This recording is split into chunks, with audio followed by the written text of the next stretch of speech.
यानंतर एक संवाद की ज्या माणसानं पेपर विकता विकता कधीतरी माझं न्यूज चॅनल असेल, लोकांशी भांडता भांडता कधीतरी त्या भांडणाचा मी चेहरा असेल, लोकांचे प्रश्न मांडताना आपण त्याचं उत्तर असू, आणि सगळ्यात महत्त्वाचं म्हणजे मी रोजगारासाठी माझं गाव सोडलं आहे, ती वेळ इतरांवर येताना याच्यासाठी प्रयत्नपूर्वक एक व्यासपीठ निर्माण केलं आणि त्याच व्यासपीठाच्या माध्यमातून हा विचार पुढे मांडतायत ते साईनाथ गावकर यांना विनंती करतोय की त्यांनी मार्गदर्शनपर 2 शब्द बोलावेत. साईनाथजी. धन्यवाद ऋषी सर.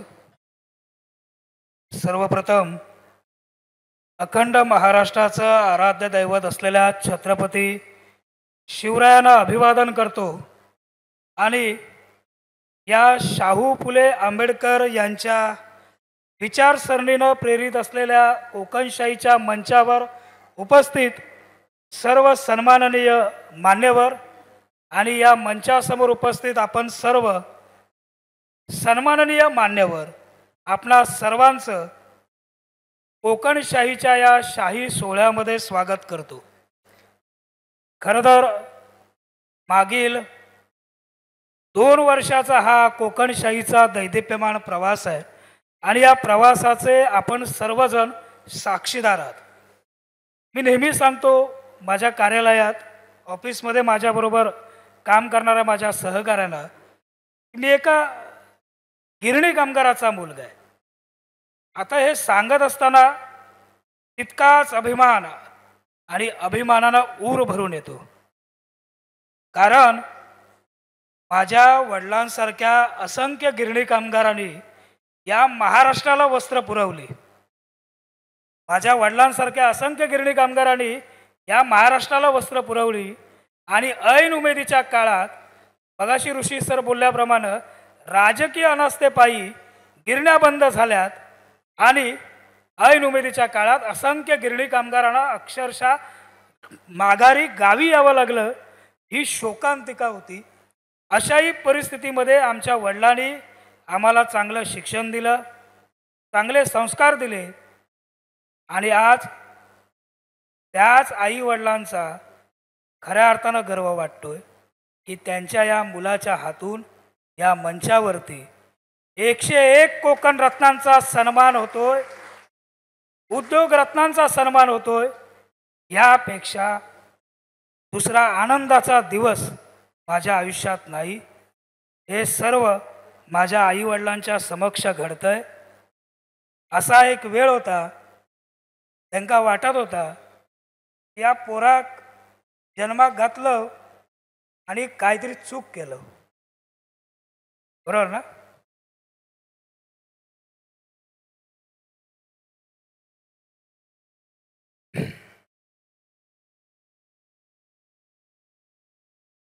पण आज तोच दिवस आहे ज्या दिवसाला दरवेळी वर्धापन दिनाला डोळ्यामध्ये पाणी येतं, कारण की मागचा प्रवास आहे ना, हा प्रवास आयुष्याच्या पुढे जात असताना खूप काही शिकून गेलाय, खूप काही शिकून गेलाय. घरोघरी मी माझ्या वडिलांनी पेपर टाकण्यापासून सुरुवात झालेला या पत्रकारितेच्या क्षेत्रातला प्रवास आज या कोकणशाहीच्या मुख्य संपादक पदापर्यंत येऊन पोचलाय. याला फक्त आणि फक्त सर्वस्वी जबाबदार आपण सर्वजण आहात. आपल्या सर्वांच्या प्रेमामुळे, माझे जाहिरातदार, दर्शक, हितचिंतक या सर्वांच्या प्रेमामुळे इथपर्यंत येऊन पोचलोय. आपणा सर्वांचं प्रेम आणि सहकार्य सदैव माझ्यासोबत राहून दे ही विनंती, हे आव्हान देखील करेल. माझी बहीण देखील इकडे माझ्या प्रत्येक पडत्या काळात, दादा होईल रे सगळं नीट, कशाला टेन्शन घेतोस, हे तिचं वाक्य फार मोठी ऊर्जा द्यायचं, फार मोठी ऊर्जा द्यायचं. त्यामुळेच आज या मंचापर्यंत पोहोचू शकलो. थँक्स तृप्ती. 2 वर्षापूर्वी काय करावं या विचारानं कोकणशाहीचा जन्म झाला. मुळात हा कोकणशाहीचा जन्म फक्त कोकणच्या समृद्धीचं स्वप्न उराशी बाळगून आम्ही हे कोकणशाही नावाचं डिजिटल न्यूज चॅनल जन्माला घातलं. त्या मागच्या 2 वर्षाचा पहिला दिवस ज्यावेळी कोकणशाही नावाचं एखादं न्यूज चॅनल राणे सर सुरू करावं अशी संकल्पना डोक्यात आली, त्या दिवसापासून आजच्या या क्षणापर्यंत माझ्या सोबतीनं खांद्याला खांदा लावून यादवराव सर, माझे काम करणारे सहकारी आहेत राजेश हेदळकर, वय वर्ष 21, त्यांना मी बोलवतो. हेदळकर सर 2 मिनटं मंचावर यावं. वय वर्ष 21. आणि माझा दुसरा सहकारी चिन्मय गोगळे. चिन्मय. माझा अजून एक सहकारी प्रशांत रेवणकर बाहेर आहे.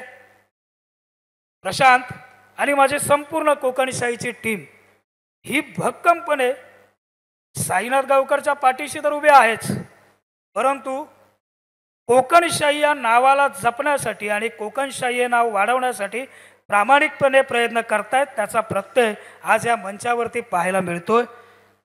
कोकणशाहीचा वर्धापन दिन म्हणजे राजकीय नेत्यांची मांदियाळी या मंचावरती असते, परंतु सध्या सिंधुदुर्गाच्या राजकारणात बऱ्याच काही उलथापालथी घडत आहेत.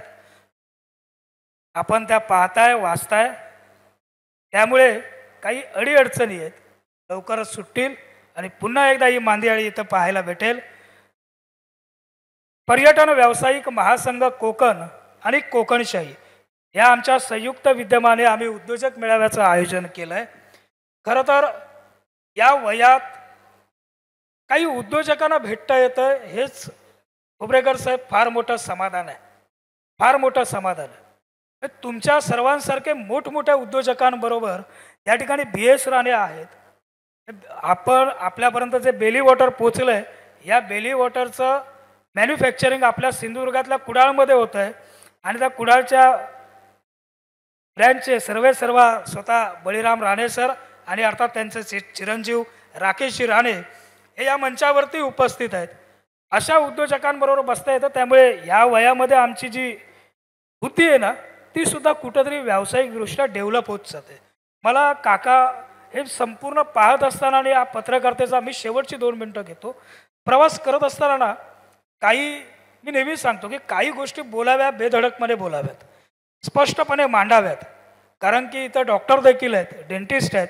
योग्य ठिकाणी इंजेक्शन नाही दिलं तर ती भूल चढत नाही आणि दुसरा दात म्हणजे तो दात मग त्या ठिकाणी दुखतं, तो काढला गेला तर. त्यामुळे इंजेक्शन हे योग्य ठिकाणी दिलं पाहिजे. कान हे सोनाराने टोचावे लागतात. आम्ही पत्रकार आहोत. पत्रकार म्हणून तटस्थ भूमिका मांडणं, कोकणच्या विकासाची एक सकारात्मक भूमिका, जनजागृती लोकांमध्ये करणं काका हे आमचं काम आहे, हे आमचं काम आहे. आणि हे काम करत असताना रिफायनरीसारख्या प्रकल्पाचं सकारात्मक बाजू, ज्यावेळी मोठ्या प्रमाणामध्ये विरोध या रिफायनरीला होता त्यावेळी सकारात्मक बाजू त्याच ताकदीनं पुराव्यानिशी मांडण्याचं काम कोकणशाहीनं केलं आहे. फक्त रिफायनरीच नव्हे तर आमच्या सिंधुदुर्गात येणारा सीवर्ड प्रकल्प असेल, आडाळी MIDCचा प्रकल्प असेल. मी नेहमी सांगतो भारतातला पहिला पर्यटन जिल्हा हा आमचा सिंधुदुर्ग जिल्हा आहे. आज आमचा सिंधुदुर्ग जिल्हा जो विकसित आहे ना, मालवणचे मोठ्या प्रमाणात पर्यटन व्यावसायिक या ठिकाणी उपस्थित आहेत. तारकर्ली पर्यटन संस्थेचे अध्यक्ष आणि त्यांचे सर्व सदस्य आहेत. पर्यटन व्यावसायिक महामंडळाचे अध्यक्ष स्वतः बाबा मोंडकर मंचावरती आहेत.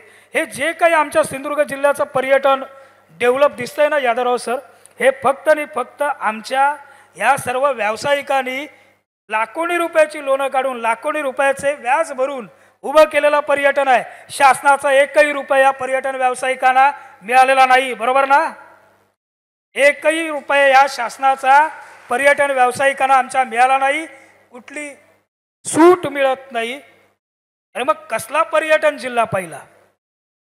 आम्ही जेव्हा मिरवतो, मी सांगतो आमचे राजकारणी जेव्हा मिरवतात आमचा जिल्हा पहिला पर्यटन जिल्हा आहे, तेव्हा आमची जबाबदारी असते त्या जिल्ह्याला आवश्यक असलेल्या पर्यटन व्यावसायिकांना आवश्यक असलेल्या सोयी सुविधा देणं हे आमचं आद्य कर्तव्य आहे. पण ना मी नेहमी दुसरी बाजू, कसं आहे पत्रकार म्हणून एकच बाजू बघून चालत नाही. म्हणून मी नेहमी सांगतो की या राजकारण्यांना, लोकप्रतिनिधींना आरोपीच्या पिंजऱ्यात उभं करून दरवेळी चालणार नाही. दरवेळी चालणार नाही. काका इथं आहेत, काकांचं बरंच वर्ष काकाने इथं राजकारण केलंय. आताही आपण मंचावरती पाहिली जुगलबंदी, आताही मंचावरती जुगलबंदी पाहिली राजकीय, ह्याच्यातच पुढचं बोलत नाही. मला एवढंच म्हणायचं की कोकणचा विकास हा सत्यात उतरला पाहिजे. प्रत्येक वेळी लोकप्रतिनिधींना आरोपीच्या पिंजऱ्यात उभं करणं म्हणजे लोकशाही नाही. लोकशाही म्हणजे आम्ही आहोत, आपण आहोत. आमचं कर्तव्य काय? आम्ही एखादा प्रकल्प घेऊन अरे आमच्या जिल्ह्याचे हे मंत्री झाले, काय आमका फायदा झालं. अरे माझं म्हणणं असं आहे की आम्ही एखादा प्रोजेक्ट घेऊन किती वेळा त्या मंत्री महोदयांकडे आम्ही बसलोत, ही आमची जबाबदारी नाही. फक्त राजकारणामध्ये म्हणजे ते एक पिक्चर होता विठ्ठला कुठला झेंडा घेऊ हाती, या झेंड्याच्या नादात आणि राजकारणात आपण आपल्या कोकणाचा खऱ्या अर्थानं विकास गमावून बसलोय असं माझं स्पष्ट मत आहे, माझा अनुभव आहे. अनुभव तुमच्या सर्वांपेक्षा वयानं अनुभवानं लहान आहे, परंतु जे काही फिरतोय या पत्रकारितेच्या क्षेत्राच्या माध्यमातनं आणि जे समोर येत आहे ते प्रामाणिकपणे आणि सत्य मांडावं. काका ही माझी भूमिका ऑन कॅमेरा पण तुम्ही बघलेली आहे, हे पण बघतास, आणि ऑफ कॅमेरा असतात तेव्हा पण आपण असेच असतो. कोकणशाही आयोजित केलेला आणि पर्यटन व्यावसायिक महासंघानं साथ दिलेला इंडियन ऑइल प्रायोजित हा उद्योजक मेळावा उद्योजकांचा हक्काचा मंच म्हणून कोकणशाही या पुढील काळात आपल्याला काम करताना दिसेल. मी नेहमी सांगतो, मी माझ्या ऑफिसला तेव्हाही सांगायचो, नवीन होतो ना तेव्हा, आम्ही आता 16-17 लाख लोकांपर्यंत पोचलो, तेव्हाही सांगायचो अरे सोड रे प्रशांत, 5 लोक बघून दे आपल्याला. किती? 5 लोक बघून दे. आपल्याला जे काम करायचं आहे ते 50 लाख लोकांसाठी करायचं आहे, करोडभर लोकांसाठी करायचं आहे असं गृहीत धरा आणि चॅनल रन करा, चॅनल सुरू ठेवा. आज समोर असलेली उपस्थिती, या मंचावरती उपस्थित असलेले मान्यवर, या सर्वांचा विचार करता याच्या दुप्पट नव्हे तिप्पट नव्हे पाचपट उपस्थिती कोकणशाही न्यूज चॅनलच्या चळवळीच्या सोबतीनं कायमस्वरूपी या पुढील काळात उभं असलेलं चित्र पाहायला भेटेल. एवढंच या ठिकाणी सांगतो. आपणा सर्वांचं प्रेम, सहकार्य, मार्गदर्शन सदैव माझ्यासोबत राहून दे. माझ्या गावातून आलेल्या आमच्या सख्खे शेजारी आम्ही म्हणतो असे सख्खे शेजारी माझे काका, त्याचप्रमाणे या ठिकाणी उपस्थित असलेला माझा भाऊ विनायक, माझा अगदी सक्का मित्र अमित पडवळ आणि पिंट्या, हे सगळेजण या ठिकाणी उपस्थित आहेत. धनंजय, तुझंही नेहमी कोकणशाहीला नेहमी सहकार्य असतं. सर्वांचं आपल्या कोकणशाहीवरती प्रेम आहे, असंच प्रेम ठेवा, वाढवत न्या, एवढीच अपेक्षा व्यक्त करतो. थांबण्यापूर्वी मात्र पुन्हा एकदा कोकणच्या विकासाला जर पुढे घेऊन जायचं असेल तर आपणा सर्वांना एक मूठ एकत्र करावी लागेल. हे तुम्हाला सांगण्या एवढा कदाचित मी मोठा नसेल. आपण सर्व याच्यातले अनुभवी आहात. या ठिकाणी मागे अन्वेषा आचरेकर पर्यटन व्यावसायिक आहेत, जुडजी सर आहेत, मोठमोठे व्यावसायिक या ठिकाणी आलेले आहेत, उद्योजक आलेत. आपणाला माहिती आहे, मी पाहतो आपणा सर्वांमध्ये एकी असावी अशी पद्धतीची विनंती मात्र आणि आवाहन या मंचाच्या माध्यमातून करेन. आपण सर्वांनी एकमेकांना सोबतीनं घेऊन पुढे जाऊ, एकमेकांचा व्यवसाय वाढवत जाऊ. या ठिकाणी उपस्थित असलेले आमचे दाभोळकर सर मुंबईवरनं आलेत खास, सर्वांना वेलकम करतो.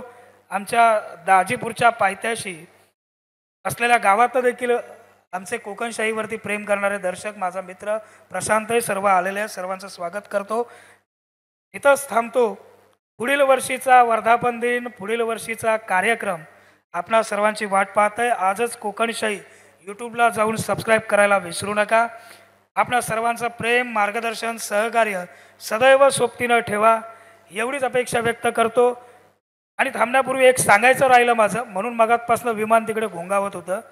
आम्ही या कोकणशाहीच्या मंचावरती आपल्यासारख्या सर्व क्षेत्रातील उद्योजक, कला, इतर क्षेत्रातील मान्यवरांचा जसा सन्मान करतोय, तसाच या कोकणशाहीच्या मंचावरती प्रातिनिधिक स्वरूपात आपल्या शहराची स्वच्छता ठेवणाऱ्या सफाई कर्मचाऱ्यांचा देखील कोकण रत्न पुरस्कार देऊन आपण सन्मान करतोय, कारण की हे सुद्धा कोकण रत्न आहेत. हे यांची सुद्धा जबाबदारी आपल्या शहर स्वच्छ ठेवण्यामध्ये. कुडाळ नगर पंचायतीचे सफाई कर्मचारी या ठिकाणी आलेले आहेत. थोड्याच वेळात त्यांचा देखील सन्मान या मंचावरती होईल. पुन्हा एकदा सर्वांचं प्रेम मार्गदर्शन सहकार्य राहू दे. इथंच थांबतो.